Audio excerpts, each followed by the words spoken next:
Triple H is not a fucking racist. And La Familia is still in this, and now Final Testament has to go is ridiculous. Fuck Paul. Like, that's borderline crack. I'm not even gonna take. I'm not even. And Charlotte's probably got the most aura. These words, medals are cool. Okay, let me just go ahead and put that out of Who likes Nick? It's a great promo. What about Nick Nemeth gets me emotionally invested? Drifting on a melody.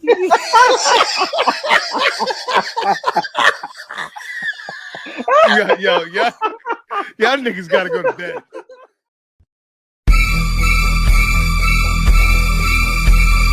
Take his name and he appears. I believe in Joe Hendry. I believe in Joe Hendry. London and Paris and Tokyo, America, Scotland and Canada and Mexico. They say I believe in Joe Hendry. I believe in Joe Hendry.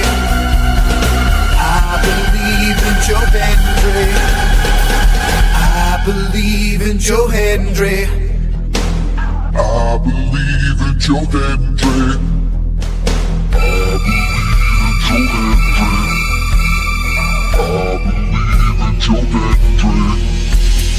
I believe in Joe Hendry. I believe in Joe Hendry.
Yes! Welcome, ladies and gentlemen, to another beautiful Wednesday edition of the 3D Wrestling Podcast. I am your pseudo host, the one and only, the man, yeah, the brag, yeah, the belt collector, yeah, DL Wright, yeah.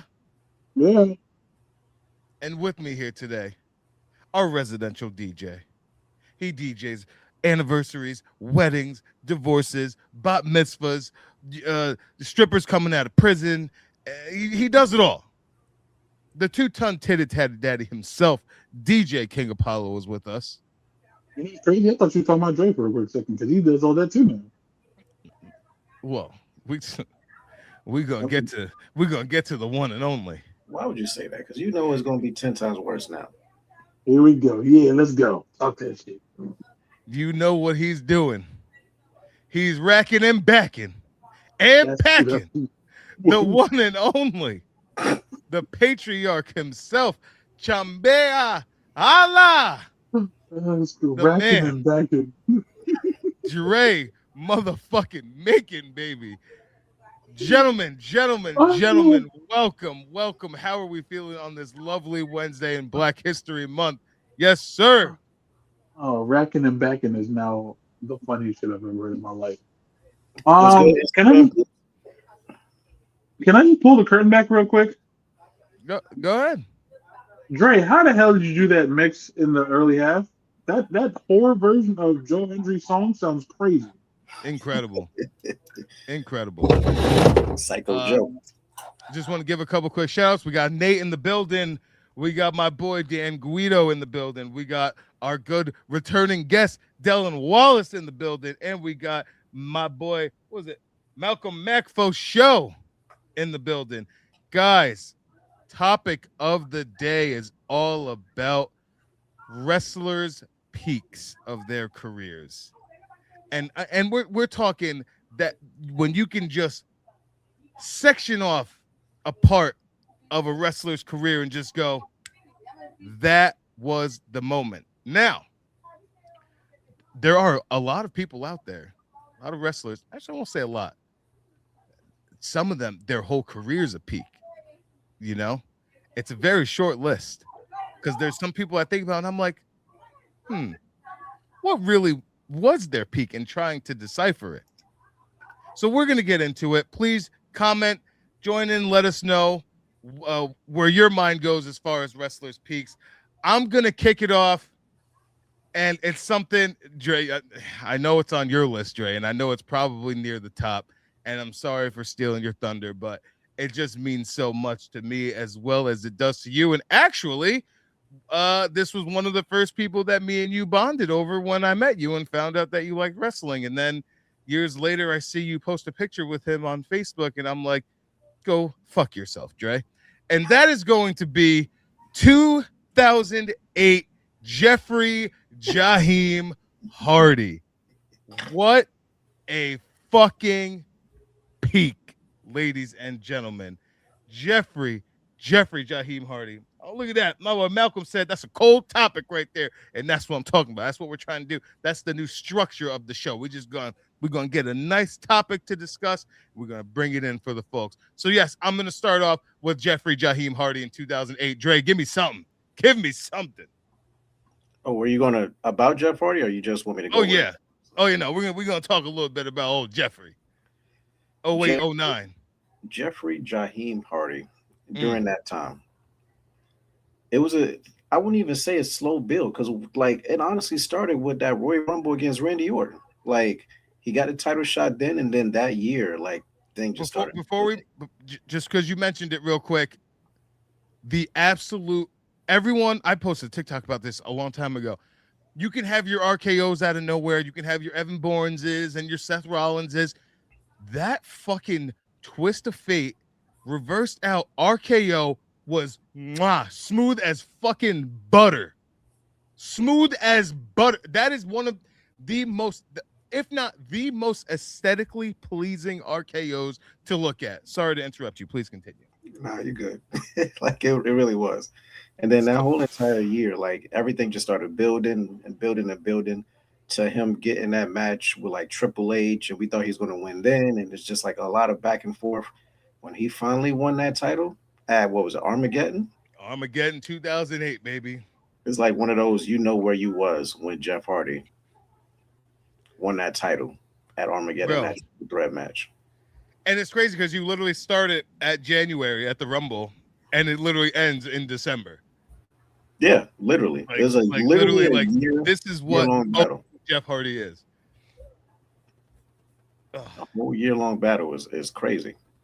Man, that it's so hard to even put into words, honestly, because like, and this is, I posted a video about it a long time ago, like Jeff winning that title, like that was an instance where like it really was like for us. Like I really felt that like that win was for us. Like because the people, like you either just don't really care about Jeff Hardy or you fucking love Jeff Hardy.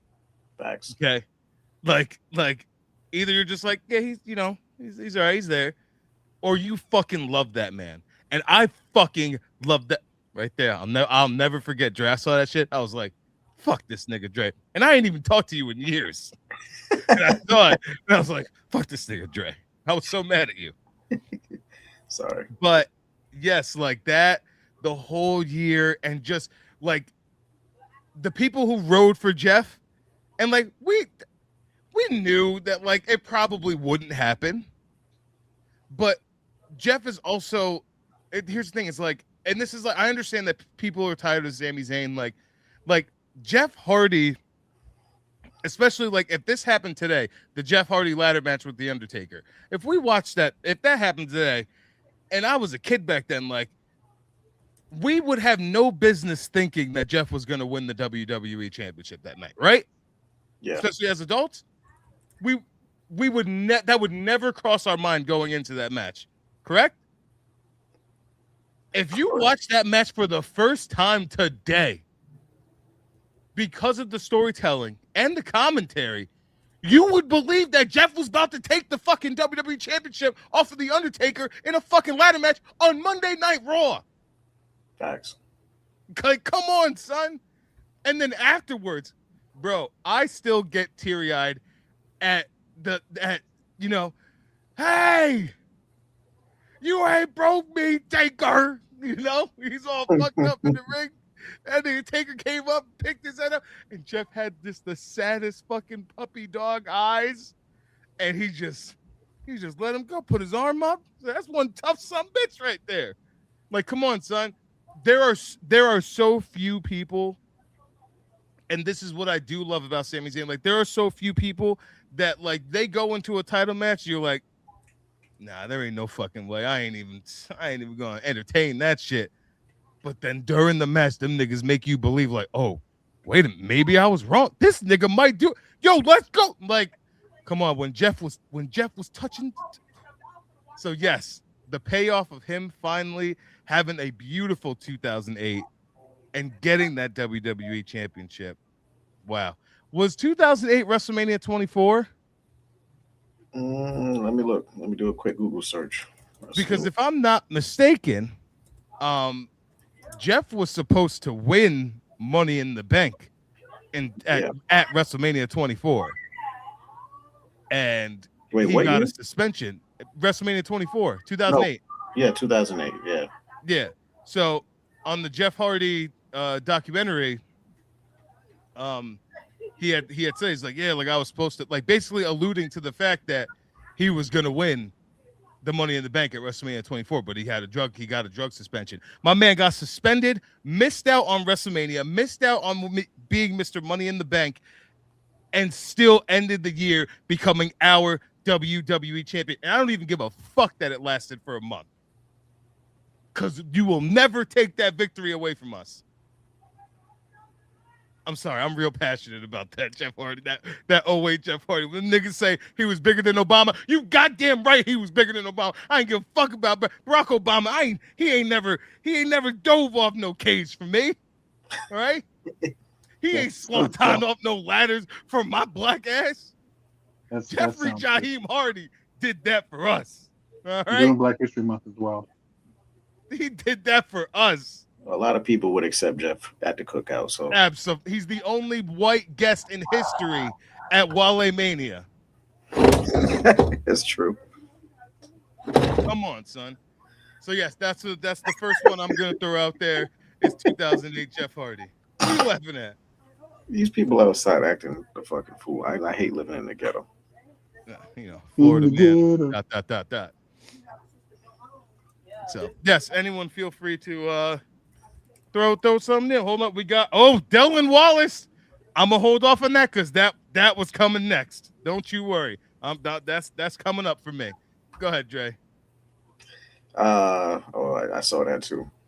Yeah, that's coming. You could say it if you want as well. So yeah, I'm probably either you got more details on that one than I do. But I've spoke about this man numerous times on this show. He might be a piece of shit now, but there is no denying that 2004 was it 2004 2003 either way, once I said, you're all going to know what the fuck it is. Black Towel Kane. Come on, son. Look about you see what's under my name here. Come on. That for sure. Like if you seen that fucking TikTok, you know that man was a straight, no pun intended, a demon. Straight demon. Yes, sir. As soon as that mask came off, this man was out here tombstoning the CEO of the company on a stage. He was electrifying Shane McMahon testicles. Like, it opened up for him to see no evil. Like, he was out here really on some demon shit every single week, and it was must-see TV. Honestly. I watched him take that mask off like this. I was terrified. Didn't I know was what the fuck it was. terrified. Okay, I was sitting there like, oh shit, he's really gonna take it off. Like I was scared for my life.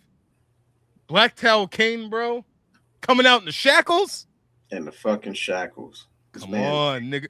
They couldn't with him. Bro, I feared for people's safety in the arena. Like that's how crazy that shit was. Of I course. feared for people's safety. Like Rob Van Dam tried to get it, he got to work. Shane McMahon tried to get it, he got to work. Ambulance match and Survivor Series, like, come on. What are we talking about here? First of all, the Kane and Shane feud does not get the respect that it deserves. I fucking loved that feud. I loved when Shane came back after he tombstoned Linda. My nigga Shane came down to the ring. He got in the ring and just ran at that nigga, clotheslined him up. Yo, son. And when that nigga Shane put Kane in the car and then put it in drive and rev that shit up to underneath that truck. Come on, son. These niggas was trying to commit murder on Monday nights for no reason, just murders. And I forgot that he kicked him in the whole fucking dumpster and he woke up in the hospital. Oh, and my! then he woke up in the hospital. He sat up in the hospital and beat the shit out of all the nurses. Bro, can you please? I don't know how. Can you just find a still photo, if you can, of when he sat up? Because he's got the band, he's got the thing on, and that nigga looked crazy, bro. Devious. He looked crazy.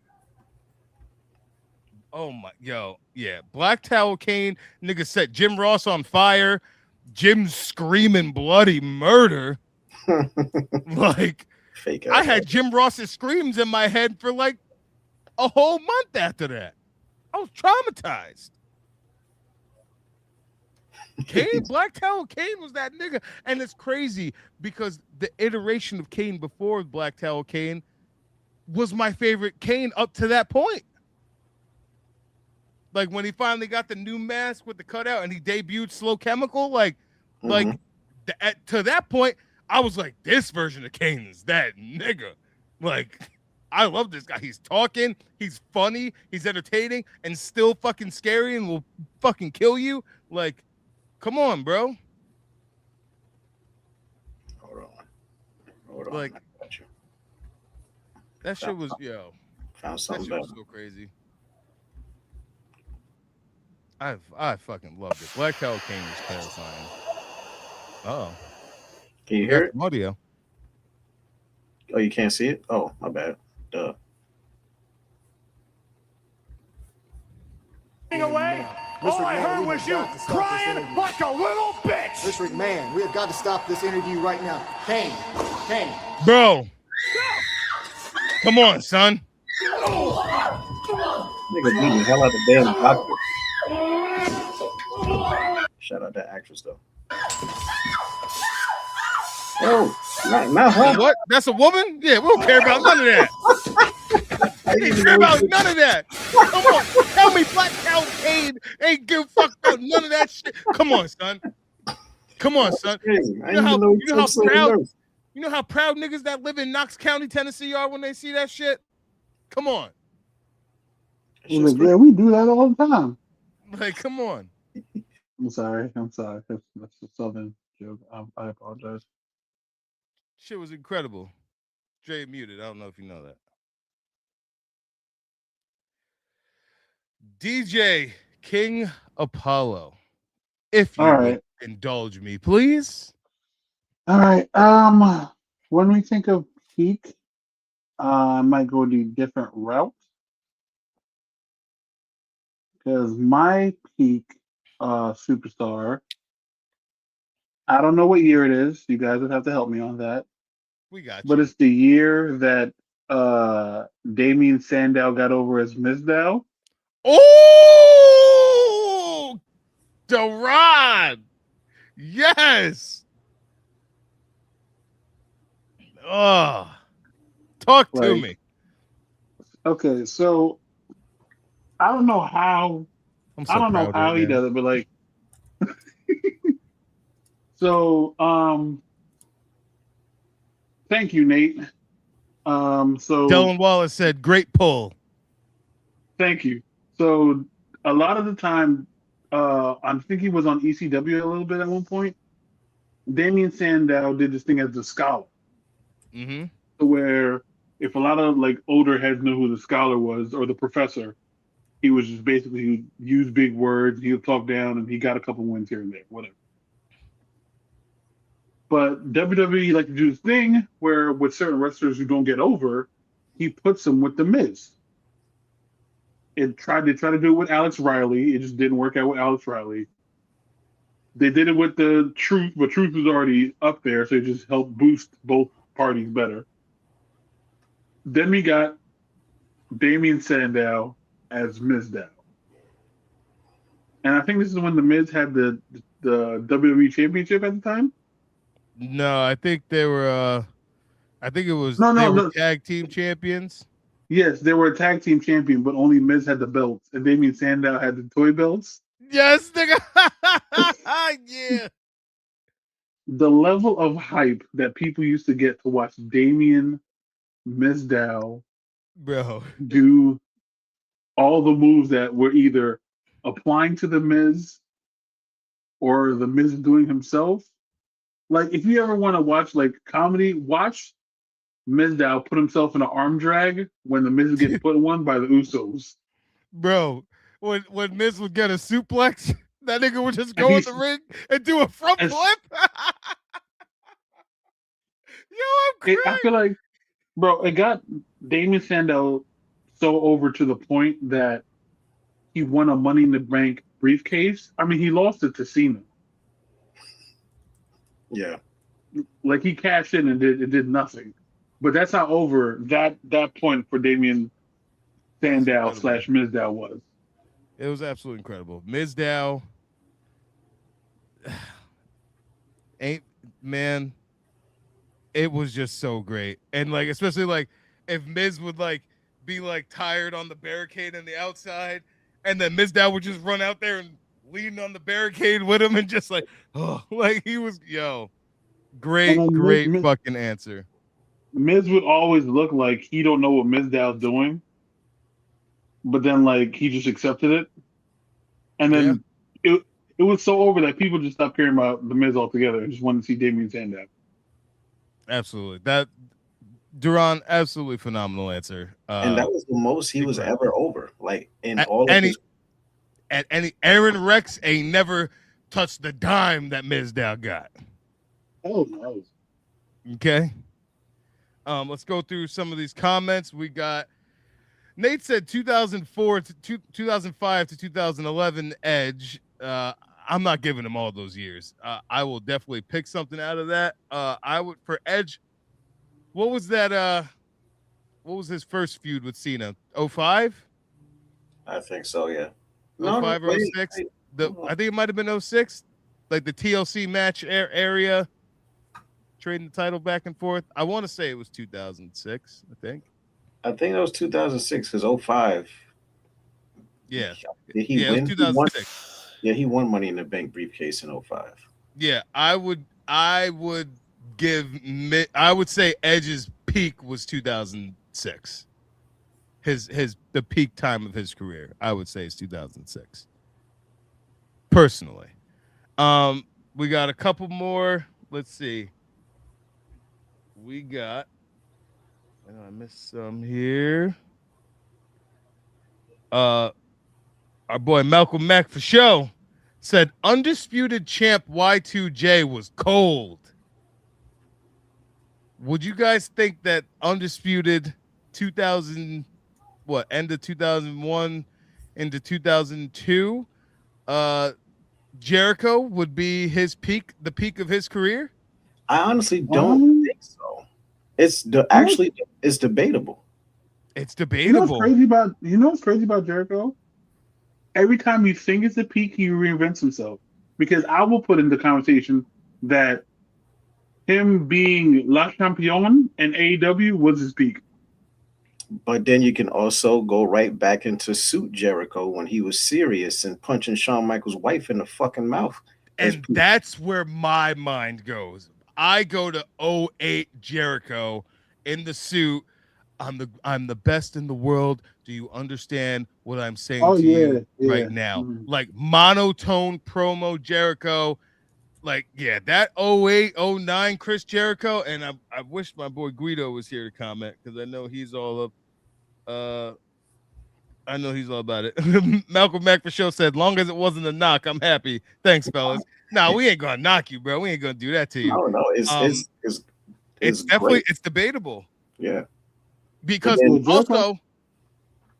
also you gotta remember, like, no one expected Jericho to walk away with both those championships that night. Hell no. Not even like, close. If anybody was like, yeah, Jericho's gonna win them both, you will look at shut the fuck up. You're lying. No, he ain't. Like, I mean, you know what? Yeah, choosing Jericho for this topic is hard because you can say that Jericho's match with Naito at Wrestle Kingdom was also his peak when he was painkiller Jericho. He said painkiller, painmaker. Thank you. I forgot what it is, but yeah, Jericho always reinvents himself. And, hey man, he could be Jericho from The Wire. We don't know. But then at the same time, you just made the list. Jericho could be, and that's where my mind was about to go. The list was fucking crazy. Wait, which one though? The list was a goddamn phenomenon. Are we doing the list where he initially dropped it in WCW, or when he brought it back with Kevin Owens as a tag team? No. Kevin Owens not with that, not that 1,000 moot hold shit. No.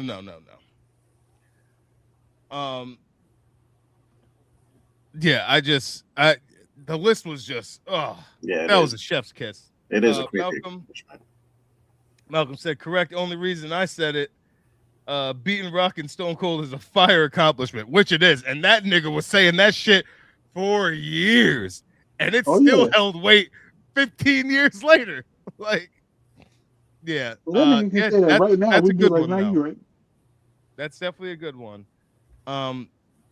Dylan Wallace threw out the man Becky Lynch, Becky Two Belts. Duran, I know you are not a fan, but that is definitely the peak of Becky. But I will say Becky's mic work right now is fucking incredible. So here's my counter argument, right?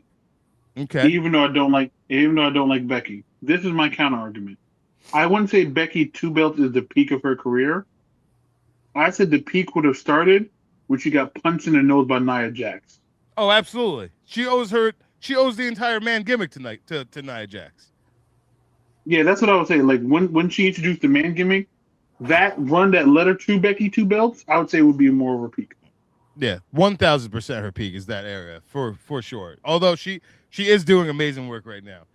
And now let's get into this. This was going to be my next one, and Dylan Wallace threw it out there, and he is talking about Adam Cole in the Undisputed Era in NXT. I'm going to be honest with you guys. I think damn near Adam's entire run in NXT is the peak of his career. But to be more specific, I would just say 2018 to 2019, Adam Cole was fucking unstoppable. Mm-hmm. Adam Cole in NXT was unstoppable. That man, he's the greatest NXT champion in history, in my opinion. Just disclaimer. I don't think anyone has nearly the catalog that Adam has in NXT, because Johnny and John, I love Johnny. Absolutely.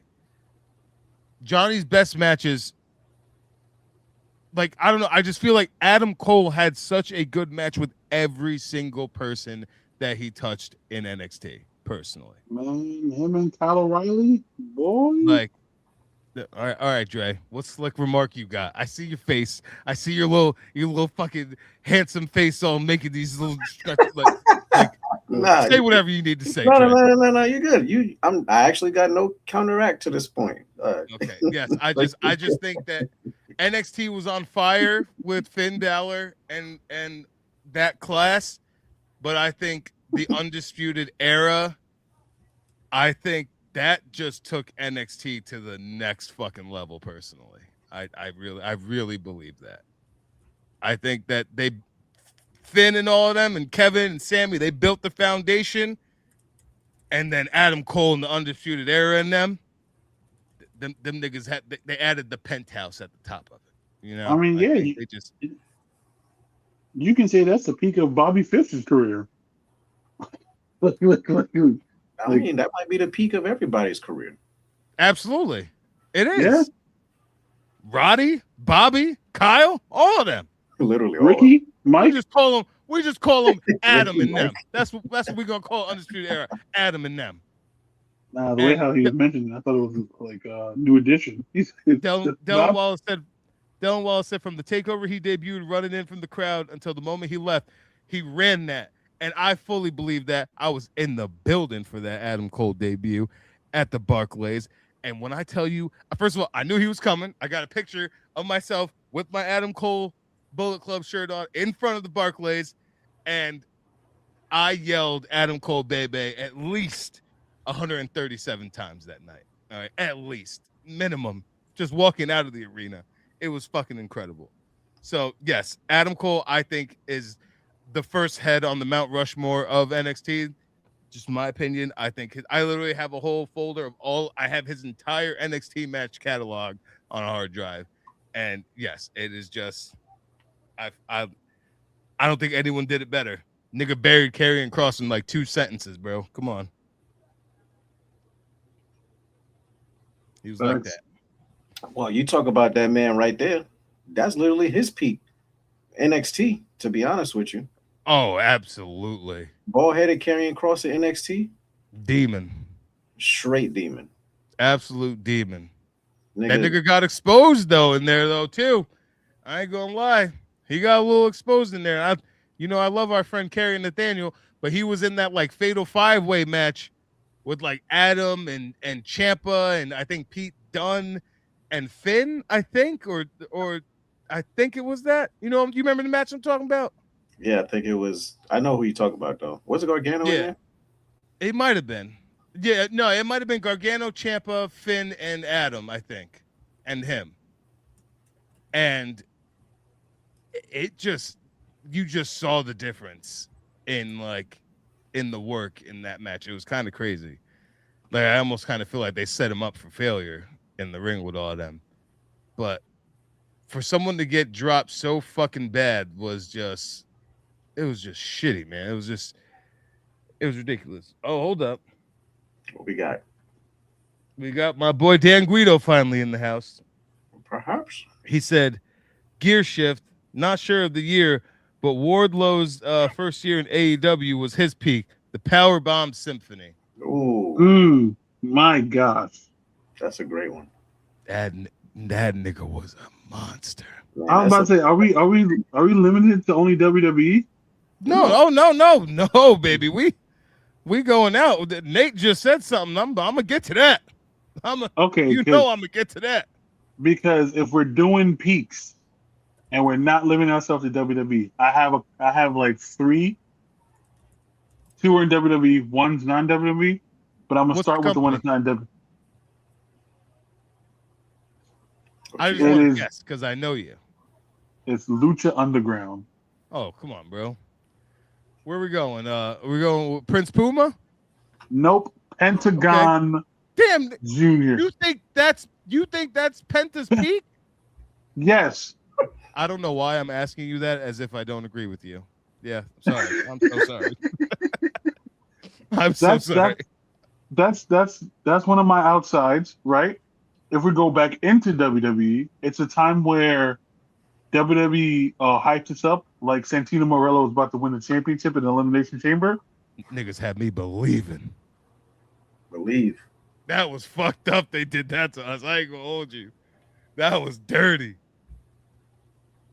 Like, especially because like no one took the Cobra seriously, and he hit that in the middle of that goddamn ring in the Elimination Chamber. We was like, he got it. Who was he facing, Bray? Or is that DB? DB, Daniel Bryan. Oh yeah. Oof. Not to be confused. Man. Right. That's now Dre's wheelhouse. Shouts out to Eddie. Dre's you know into what? now? No. Proud of you, Dre. Getting scooped up. Out here getting scooped up. We were doing so good. We were. Let's keep it. Let's keep it moving, please. Okay. You said Also, you had one more? yes, it is after the TNA game success of the introduction of suicide for that little bit of time. Suicide. You're so annoying. That little bit of time. That was it. Okay. Dre, you have someone you would like to share with the class? Yes, we would not be remiss in this whole entire thing if we talk about wrestling peaks. Um, if we don't mention fucking 2009 Demon Time, this is probably the reason why we talk about peaks in the first place.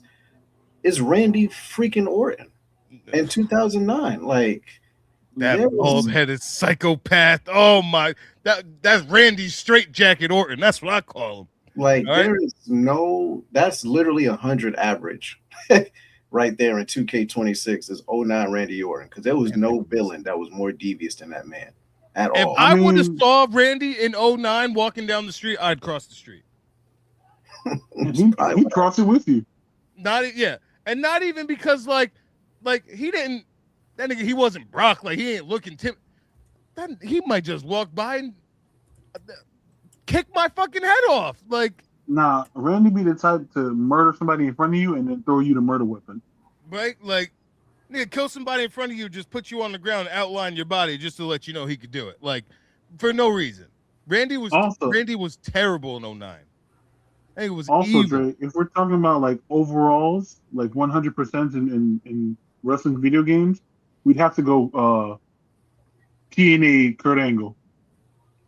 Oh yeah.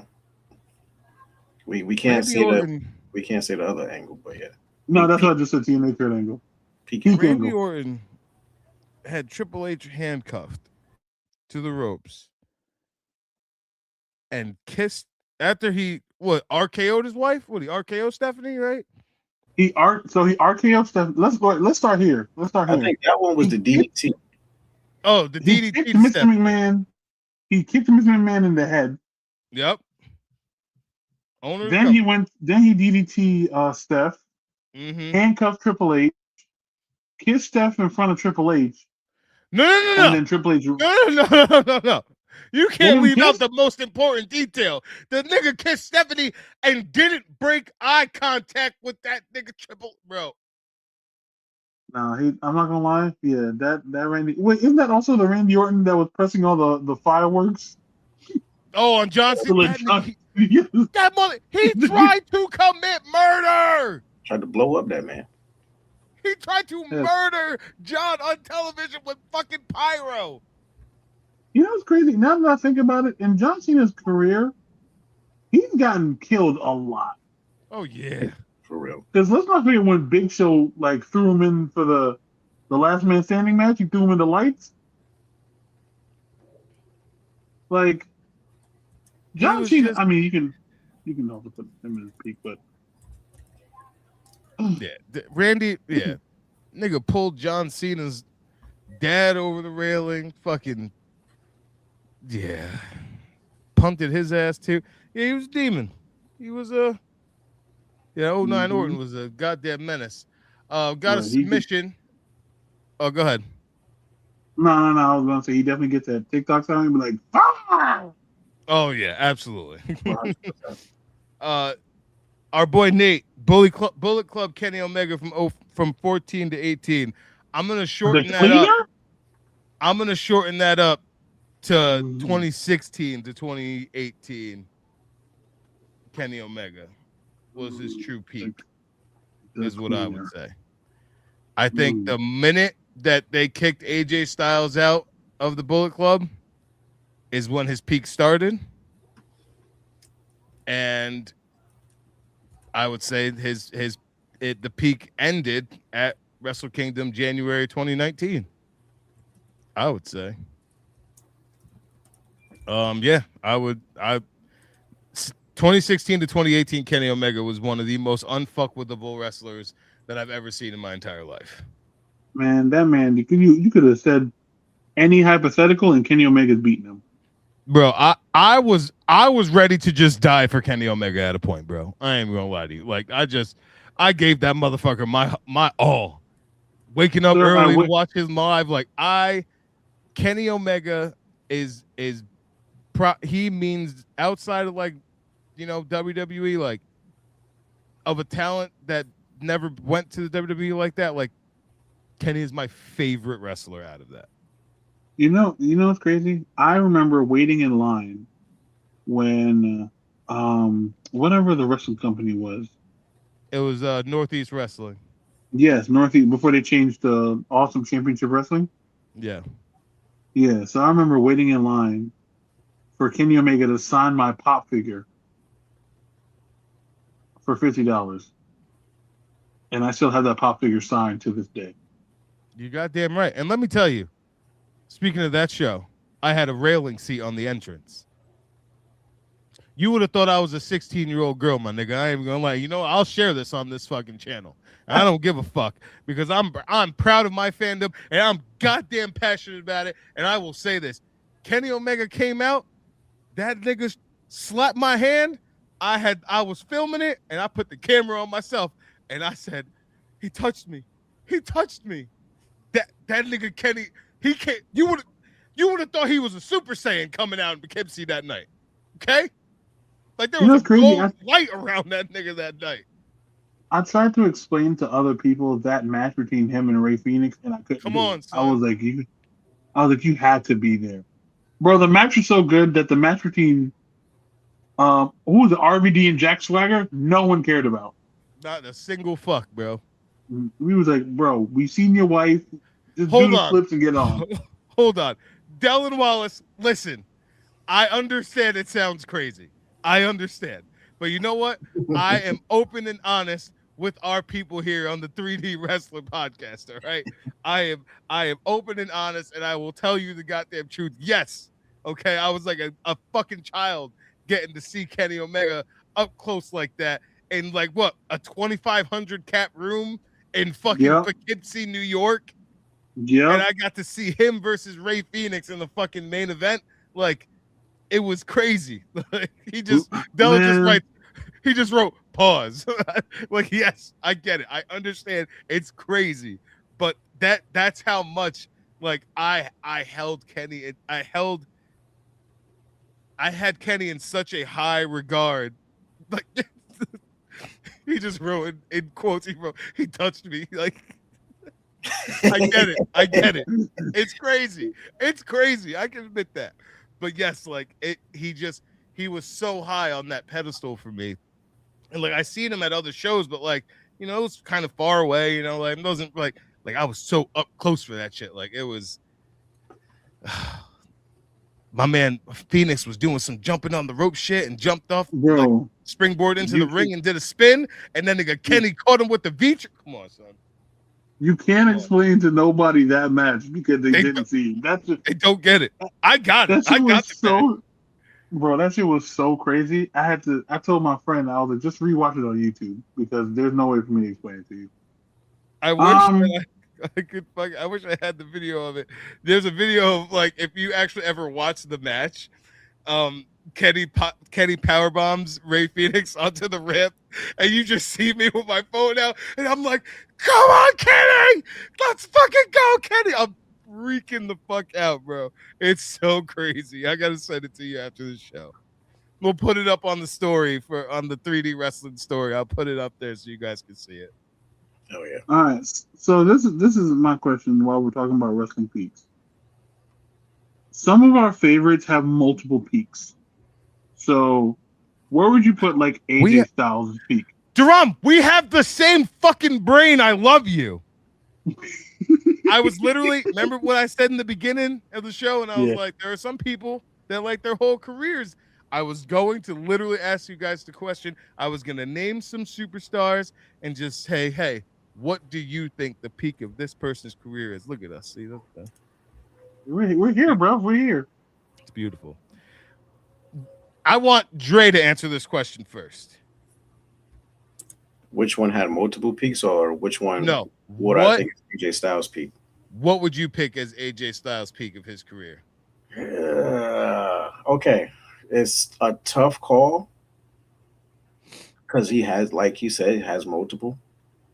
I would naturally, because it's the first thing that pops up in my mind, is New Japan Pro Wrestling 2016. Like leaving TNA, going to New Japan, beating Okada twice, I think, or winning the title twice. Like, yeah.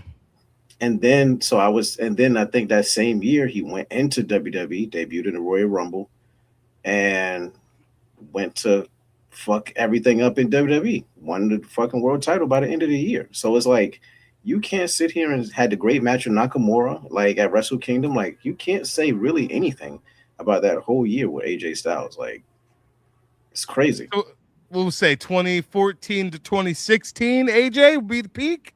Bullet Club leader AJ to WWE champion AJ. Nigga beat John Cena clean. Like, look at the people he beat: Okada, John Cena. You beat. That's all you got to say right there. That's the top two. It's really it. Honestly, he beat Tanahashi, right? Yeah, he beat Tanahashi. One of those titles was Tanahashi. Yeah. Yeah. So for AJ Styles, yes, because you could easily say like, oh, TNA days and stuff like that. But I think as far as like, oh, he got it, I think it's that one. What do you think is his TNA peak? Unbreakable Days with Samoa Joe. Right in my mind, 05 to 0, I would say 05 to 06, maybe 04 to 06, I would say. Yeah, like when TNA first got on television, he was really showing his ass to be honest. Yeah, I would definitely agree. Right. I would definitely agree. His TNA peak would be 04 to 06. Yeah, I have no qualms with what you just said there, Dre. Obviously, we are very, very big AJ Styles fans. Dylan Wallace came in hot with this take. I'll get to that in a minute. But yeah, AJ definitely someone who has many different pieces. Because you also the house that AJ Styles built on SmackDown. So we could lean into 2017 with AJ Styles into 2018. Because he had SmackDown on the map. He had SmackDown on lock. like for real. Like he had SmackDown. That was, and the crowd knew it when they would say it with him. This is the house that AJ Styles built. He meant that shit. He meant that shit so much that R-Truth was talking about how he needs to go to AJ Styles and get him to build him a house. Like, that's how true that shit was. And you forget, like in TNA, when we go to the Unbreakable Days, he was already world champ before that twice. Oh yeah, no, the NWA world champion. Yes. And you know what else? That nigga made that X Division title way more important than whoever the fuck was the TNA champion at the time. That's on my mama. He don't give a fuck. What was the main event of Unbreakable 2005? That triple threat. Okay. Was it the triple threat or was it some other match? Because I don't remember the world title match. I don't think it closed the show. It might have. I don't think it did. I thought it closed the show. Either way, I don't know what the world title match was. I don't know a single other match on that show. Because that show it's one fucking show and it's one match. It was a one match show. That's why. Oh, by the way, Dylan Wallace said topic for another day, but the Ace is overrated as fuck. Talking about Tanahashi. Crazy. Wait, hold on. Crazy. Hold on. Yeah. I couldn't believe when I read it. I said, oh, he chose violence tonight. What do you mean? Whoa. Okay. Let's do this. Gerard about to turn his camera on. For real. What are you talking about? What do you mean, Tanahashi? All right. We can't get into that right now. No, because you don't even understand. What are you talking? We can't do that right now. Dylan, you're still my man. I appreciate you being a continuous visitor to the show. All right, you part of the family now. But damn, that's crazy. God damn. Woo-hoo. Okay, so we got AJ's peaks out of the way. Dre, going to you again. What's Austin's peak?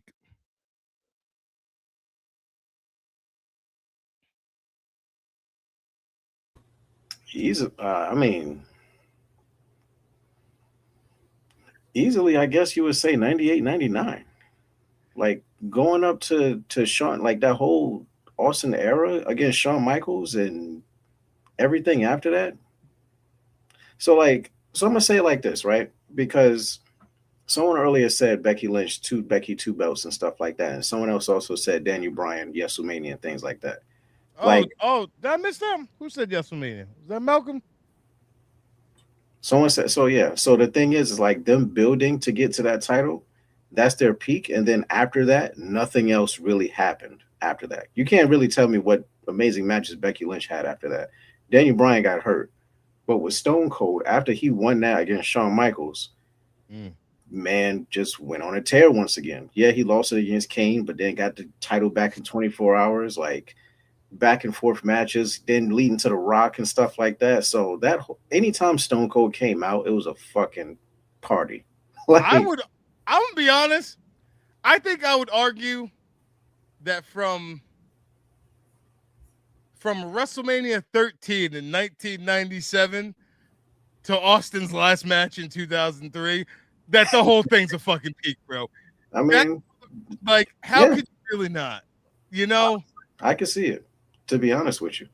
Because 98 was huge, yes. But 99 was huge. Losing the Rumble because of Vince. Fucking Vince up at St. Valentine's Day Massacre in a cage. Beating The Rock again. Come on, son. Yeah. Austin may be the only person where I'm going to say that your whole run from 97 to 2003 was your peak. All right, so and that's BS. Daniel. Yes, sir. Sorry to cut off Dre. I know, I'm just looking at AEW booking. Oh, I got to watch that. I am going to watch that match after this, though. I'm going to watch Ciampa and Kyle. Daniel. Yes, sir. What's Sean's peak?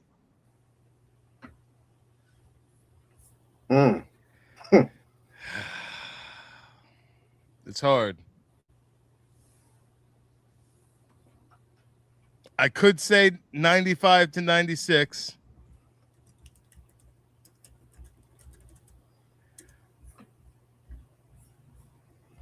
I'm going to be honest, though. As far as consistency, match qualities, and stories, I might say his return in 2002 to 2004.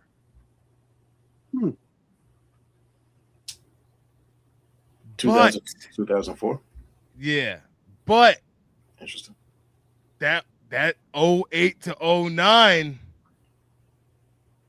was special too. I don't know, man. I think for me personally, I'm going to say 2002 to 2004 because I didn't think that I was going to see my favorite wrestler wrestle ever again. And then long behold, 2002, he's in a fucking unsanctioned match against Triple H at SummerSlam. And then he goes on to Survivor Series to win the first ever Elimination Chamber. And then he goes on to lose it the next month in a 3 Stages of Hell match against Triple H. Then fights Triple H at the Royal Rumble in a fucking crazy match. Ends up somewhere there's a Hell in a Cell match with Triple H in there. And yeah. For me personally, it's 96, 95, 96, 02 to 04 in that area somewhere. That's a hard one, though. That is a hard one. Dre. Yes, sir. Because I don't have much time left. When is Brock Lesnar's peak? His whole fucking career. Stop. Stop. Man, Not a bit, but to be honest with you, it's two arguments. It's his rookie year where he beat the dog shit out of everybody, literally from Hogan, The Rock, Taker, Big Show, lost to the It's Big Show. '02 to '03, and then it's 2014 to 2015. Yeah, the Shriek. Like that. So, That's it. so like his rookie year, yeah, he did everything. Extra quick, beat everybody.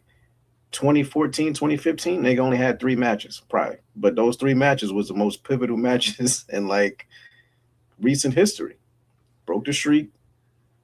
And the thing, I just literally just watched a thing on YouTube. He wasn't doing shit before that. He beat the dog shit out of No. Big Show. He did beat the dog shit out of Big Show with a chair for no reason. That was it. Then he broke the streak. Then he beat John Cena with 16 suplexes. No, Dre. No. He beat the dog shit out of John Cena with 16 suplexes. He beat raps back into John Cena's head with 16 suplexes. Wrap it around Jordan. Who the fuck was this? Did I miss something? Did I miss What was? Who was that? Nigga Dre got ad-libs. Is someone there, Dre? No, no. Nigga, what's that big nigga got ad-libs? I'm I scared. just pressed the wrong button. That's all. Don't. Nigga really hit him with the boom, boom, boom. Nigga hit him with the boom, boom, boom. Just move fast. I will say though, I really enjoyed 02-03 Brock Lesnar, like who was like wrestling. Like Brock doesn't do 90% of the moveset that he had in 2002. He doesn't need it, granted, but yeah, that he wrestled back then. Like that nigga was wrestling. I'll go watch him and Kurt all day. Facts. Like, So anybody that can talk shit saying he can't wrestle, just look back at that. yeah, he doesn't wrestle that way because he doesn't have to. For real. Okay, You know. he doesn't have to. He doesn't need to do that.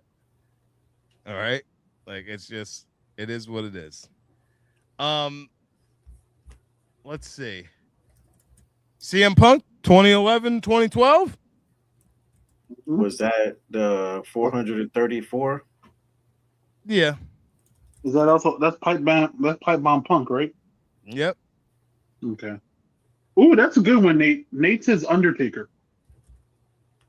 I was thinking about this the whole episode, to be honest with you. I don't know what to give you when it comes to Undertaking his peak.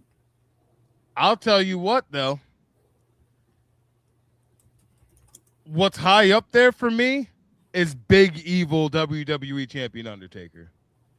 Oh yeah. I like that.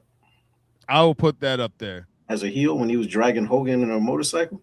Come on. Him going into he won the title later on. He wasn't the champion yet, but like, you know, the Big Evil, like his program with Ric Flair, WrestleMania 18. Oh, Like, for the greatest can't tell spinebuster of me- all time? Nigga. The greatest Duran. spinebuster of all time. The greatest spinebuster of all time. You know how I was talking about how aesthetically pleasing that Twist of Fate RKO reversal was? Mm.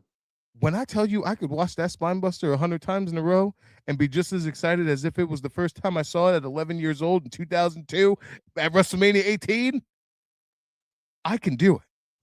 And it never gets old. That Spinebuster was fucking magnificent because you didn't see it coming whatsoever. Arn wasn't even out there. Bro, he This rolled Flair, in the Flair ring. just did a regular old drop down and then big spine bust that nigga, bro. Bro, he rolled in the ring. Spinebuster rolled him out. Bro, and it was so smooth how he rolled out that goddamn ring to run. Come on, son. Efficient. All right. Before we leave, I'll answer my own question. I don't know when. You know what? I do know when The Rock's peak was. Oh. I would say The Rock's peak was probably after the Nation of Domination. So when they finally made him like a corporate champion, around that time. because like obviously it's The Rock, so like I can always be like, oh no, he has multiple peaks. You know, when he came back and fought Hogan or this that. Like I feel like that era after he was like corporate champion, because that's when he talked about shit, and that's also when he gave us the sliding people's elbow. Incredible. So that's what I would say. I'd say The Rock was really running on all cylinders in 2000. I would say he really hit like. Isn't that when he came back from doing Scorpion King? No, that was a little bit after. But I think it started in 2000. I would say The Rock's peak is when Stone Cold was injured. Absolutely. Oh yeah, definitely. That was 2000. Yeah. 99. Because he got ran over the end of 99. 99s and 2000s. No. Dre looked good. 99 and 2000. Once you back that thing. That's what somebody's saying to Dre. Dan Guido said Ministry Taker. You know what? I feel like debatable. He just could have had better matches, honestly. Best theme song. Best theme song. Easily. The stories were peak. The stories. You can also give it to You can also give it to American Badass because I don't care what you say. He got Limp Bizkit over. Yo, I don't give a fuck what anybody says. That nigga, people be sleeping. Undertaker was so cold on the mic when he was the American Badass. That nigga was cold on the mic. Limp Bizkit over K-Rock all day. Just want to say that. Oh yeah, facts. If I'm not gonna lie, I'd have watched the All American halftime show if I heard it. If it was Limp Bizkit, sorry. Right. That bunny would have had to come out with the He didn't even play that. Sickening. Hey, he didn't need to because that goddamn other song he got, which is all about unity, is great. Nah, I do know. Us wrestling fans needed that. But Duran, you about to leave us, Dre? I'm not done yet, Dre. Go ahead. Yeah, I got work, but we love you. Duran signing off, ladies and gentlemen. DJ have King a good night, man. Yeah, have a good night, man. Everybody say bye to Duran. Bye, Duran. Dre, I'll be back to find out who you have in the background. Oh, Duran, by the way, if I do end up getting this house in Poughkeepsie, the one I'm looking at on Fridays in Poughkeepsie, and if I get that, then we can do it. We can kick it old school like we used to, baby. Oh yeah, I'll bring over the granola bars. I'll bring over the granola bars and bottled water. Yeah. I need snacks. Oh, it's crazy. Love it. Hey, shut up. You got a whole fake boyfriend.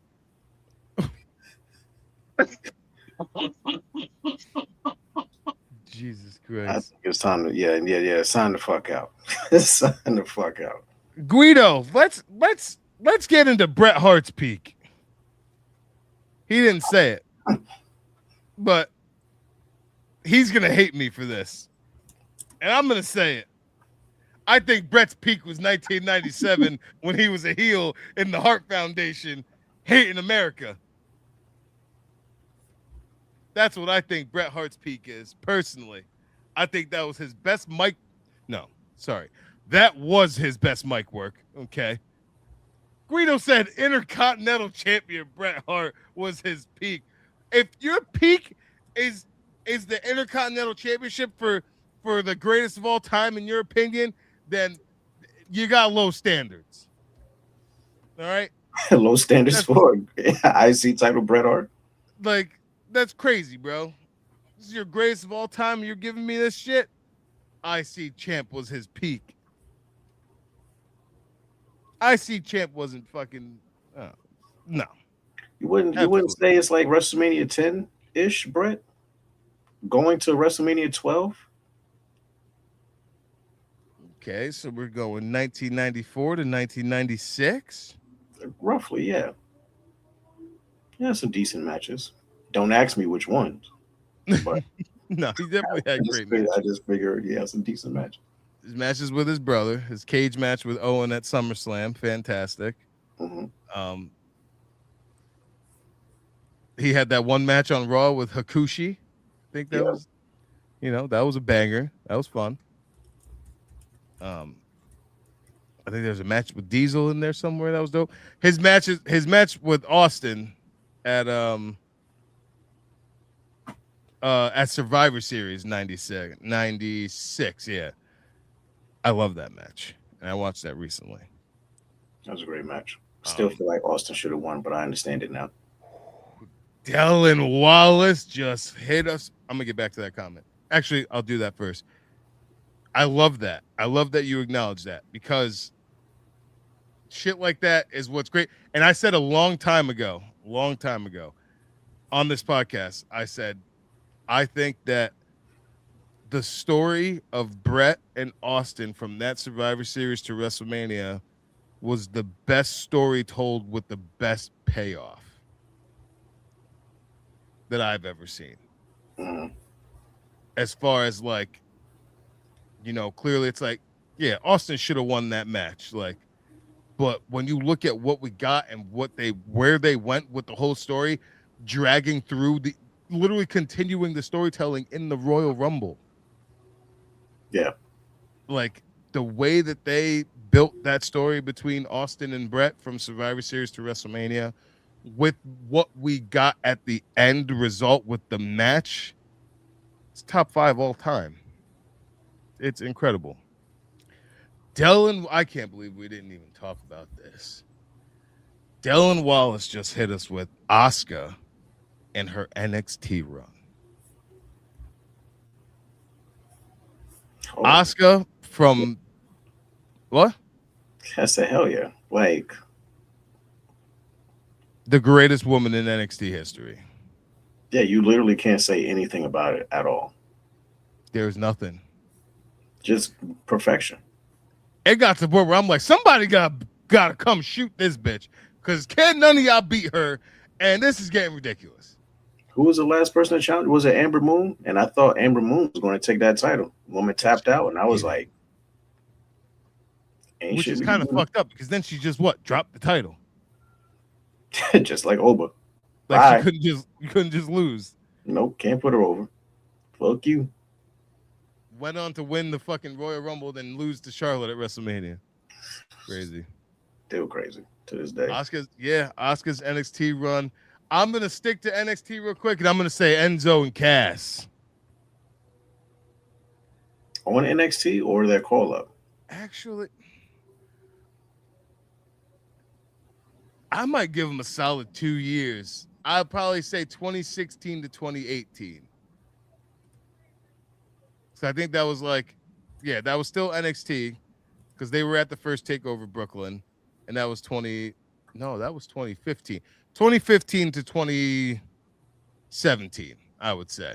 Yeah. Enzo and Cass, they were untouchable. Quality matches? Absolutely not. Most over tag team in NXT? Oh, fuck yeah. 100%. Like, to the point that they could do their whole promo without a mic and the whole audience can do it. It doesn't get any better than that, to be honest with you. Dylan Wallace said, deep cut. He wrote Pac Neville on 205 Live. When he was a heel, nigga. Who? Yes. Neville? Yes. When he was a heel. Demon time. When he came back and just punched Rich Swann in the goddamn mouth. Fucking king of the cruiserweights. After that, yes. That is a deep cut. That's a great cut. Crazy. I don't get 205 Live was popping. I remember randomly tuning into a Shorty G versus Chad Gallagher match, and I was like, this shit is hard. Nah, that shit was fire. I'm trying to think if there's any major stars that we haven't talked about their peaks. I mean, if we're going to go into the major stars, if we're going Triple H, honestly, you could be debated with the Reign of Terror, the whole Evolution, World Heavyweight title, or you can even go back to early 2000 when he faced Cactus Jack. Like Cactus Jack, then he had Mick Foley. Then he faced Cactus Jack he fought Cactus Jack. Yeah, it was Cactus at the Rumble. Yeah, Cactus at the Rumble, then Cactus at Hell in a Cell, then WrestleMania 2000. Everything before that, like, That's what kills me. Like when people be like talking shit about Triple H, and I'm just like Triple H isn't my favorite wrestler, but it's like he was the heel, like the heel. yeah, of the Attitude Era. And why would Like he put himself on the cover like he wasn't a top 10 in the Attitude? If you're going to talk about top 10 in the Attitude Era, who you putting up there as a top the 10? only thing that didn't make sense about the cover is that he's wearing big gold. Yeah, That's it. Like that's it. that's the only problem. Batista, what's Batista's peak, Dre? You can argue him getting the title. Oh wow, Dylan Wallace. I didn't even see that you fucking wrote that. Oh, Dylan yeah. Wallace wrote Batista. Would you say 06 to 07? Was that the year after he won the title? Well, he won the Rumble in Oh, 05, right? yeah, he won a title during that year. Then he beat Triple H like 3 times, and he got drafted to SmackDown. He did okay that year. Honestly, I like heel Batista over anything, but Talking about the fat chicks. fat chicks and beating the dog shit out of Rey Mysterio, you supposed to be my friend? You know, I love it. Well, we know you do. Dylan, I just spoke about it before. I think I would personally say either 95, 96 or 2002 to 2004 for good old HBK.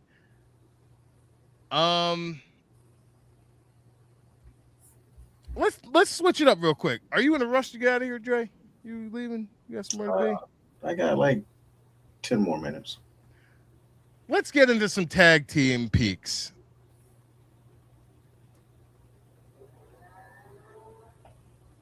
Let's see. FTR? FTR? I'd say their peak was probably once they went to AEW. I'd say probably when they had those matches with the Briscoes. And then that's when they collected all them belts. Yeah. Yeah, I would say, yeah. Usos. We got Usos. Up until WrestleMania 39. Like, When did it start?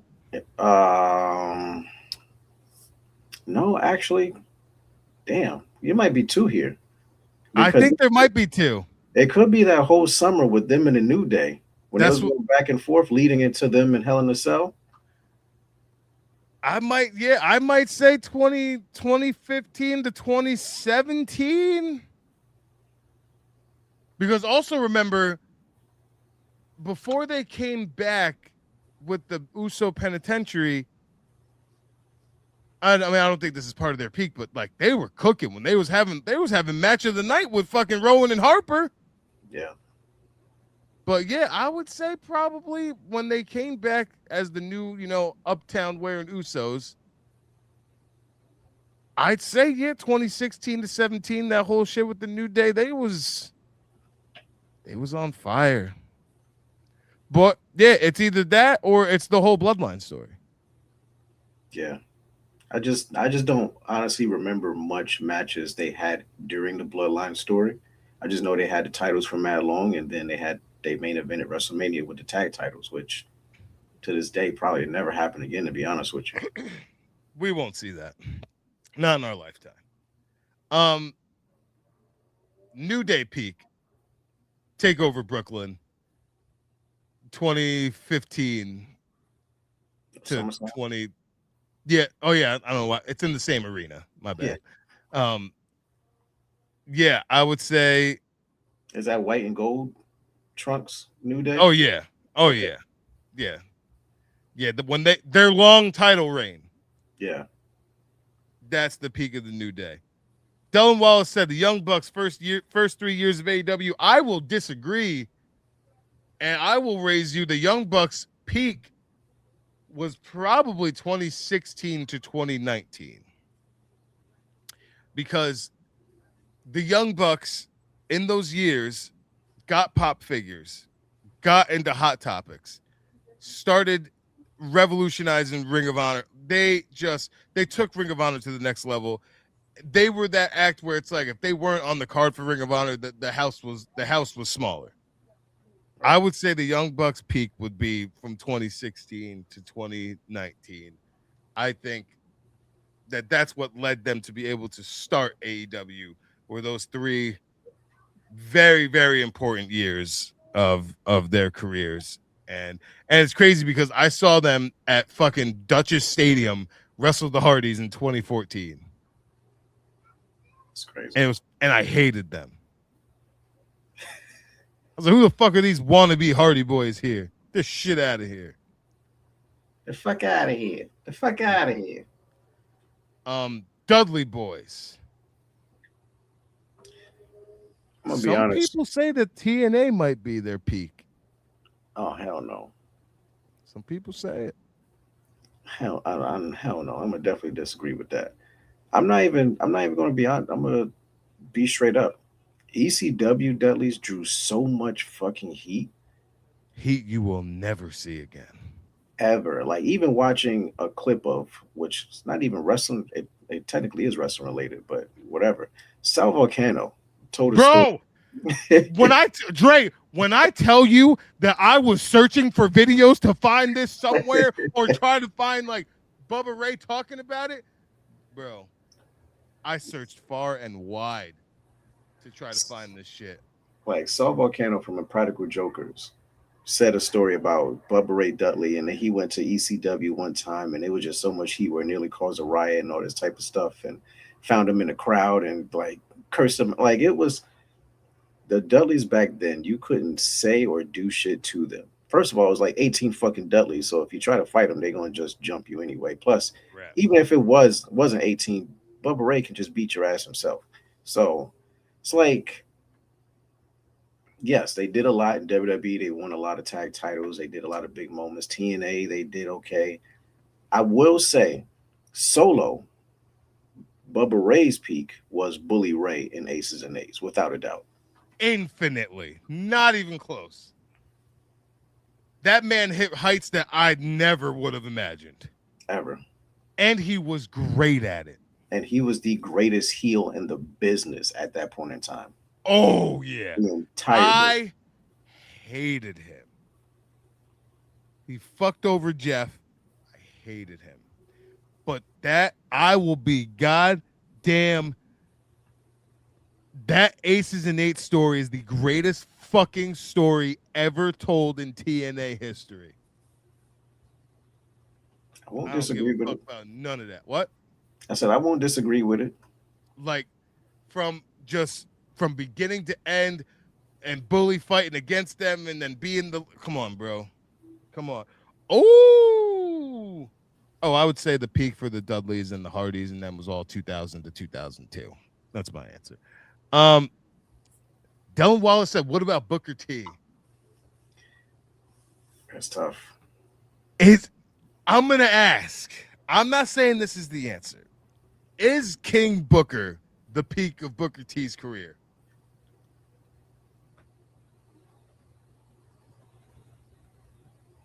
Yes. Because even though, yes. Dylan, I want your answer too. Even though he did everything in WCW, 5-time WCW champion, as we know, nothing memorable comes out of WCW except him being a 5-time champion.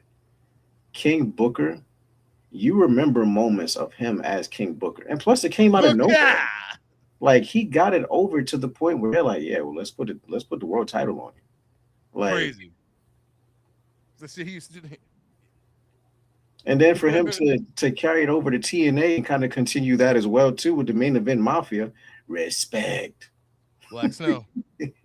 Respect. Yeah. Yeah. Yeah. And yeah, Dylan agrees. Dylan definitely agrees. I was thinking King Booker, yeah. Oh man, yeah, that's yeah. Well, this was fun. It was. I enjoyed it. This was a very good topic.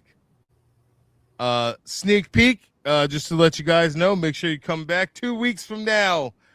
We will be hosting our Black History Month edition of the 3D Wrestling Podcast because we are 3 lovely Black gentlemen who love this fucking wild, insane sport that we like to call professional wrestling. So, I have been your pseudo host, the one and only DL Wright. Yeah. And you already know who we got here. My fuzzy headed friend over here, looking handsome as he ever does. I'll tell you, it's just, I feel bad for the people who got to walk by you every day. I'm sure that there's girls who see you like, wow, I wish my butt looked like his, you know? It's crazy work. But yes, that's the patriarch. You know him. We all love him. Dre Macon. Make sure you follow him at Dre Macon, at Macon Productions. Thank you all. Dylan Wallace said, killer topic, gents. Phenomenal show. Thank you so much. Thank you, everyone who's tuned in. I just realized I'm looking down here because I got the Instagram live so I can read the comments on my phone there. So thank you guys once again. Successful episode. Appreciate all of your contributions and the interactions. And once again, I really love this new structure that we have going this. We've been doing this for three years now. And this is like, we get so much interaction now to go back and forth with our lovely fans. So thank you, Dylan. What was one boy's name? Malcolm for show. Guido, Nate, thank you guys all for coming back with us. And we will see you in 2 weeks from now. Same 3D time, same 3D channel. Have a great night. We out. Triple H is not a fucking racist. And La Familia is still in this, and now Final Testament has to go is ridiculous. Fuck Paul Ellen. Like, that's borderline crack. I'm not even gonna take. I'm not even. And Charlotte's probably got the most aura. His words. Medals are cool. Okay, let me just go ahead and put that out of Who likes it? Andre Million. He's a great promo. What about Nick Nemeth gets me emotionally invested? Drifting on a melody.